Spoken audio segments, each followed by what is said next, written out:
Naomi Kingery, the Diabetic Diva here. So I know a lot of you watching, whether you have diabetes or know someone who has it, you're aware that there's a lot of struggle involved. Whether you've had it for a week or for 30 years, there's always that constant struggle of trying to have your blood sugar fall in a normal range. Normal ranges of blood sugar is from 80 to 120, so around 100. But we know a lot of us in the real world, we don't have those numbers all the time. My ranges have been from 28 all the way up to 585. And I know some of you watching have probably had even more drastic numbers. So that whole roller coaster and stress added in the mix and growing up and trying to live a normal life, it gets really hard. I am an optimistic person. I'm very positive and upbeat, but I'll be the first to say that life with diabetes, there are so many times where I don't know how I can move forward. I don't know how I can take that next step. But it's taking that next step and saying, you know what, I'm alive and I'm going to do something with this life. I think the biggest thing that diabetes has taught me is that life is short. And it's not the mindset of saying, oh, life is short, so I'm not going to do anything with it. No. It's saying life is short, so I'm going to start living my dreams. I'm going to start taking those steps forward, and I'm going to touch the lives of others and try to do something with my life because I've been given that second chance at life.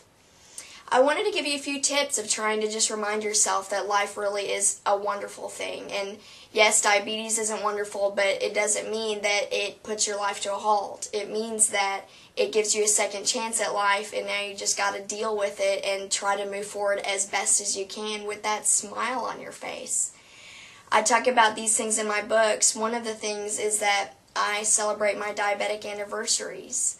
I was diagnosed on September 2nd, 2001, and so every single month on the second day I say, happy anniversary to me, happy diabetic anniversary.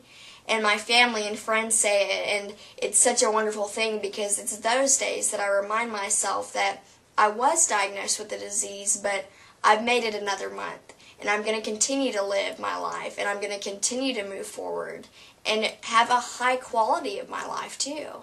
And so I celebrate the disease on those days because I say it's because of diabetes that I am the person that I am today. And I hope you can say the same thing. If you're having issues with diabetes and just the negativity of it, try to sit down and remind yourself of the good things about it, about how strong you are today because of it. I don't know many other 20-year-olds my age who can face as many needles as I do. That's not something to brag about, but it's something to be able to say, I'm strong because of my diagnosis. I don't know many 20-year-olds who have the view on life that I do, and they probably won't have that view unless something like diabetes occurs and has to almost remind them that life is a blessing. And sometimes so many of us take it for granted. Don't let that happen. If you have a hard time making that list about the good things about diabetes, talk to your family and friends about it. Get them to tell you what they think diabetes has brought into your life that's good and beautiful.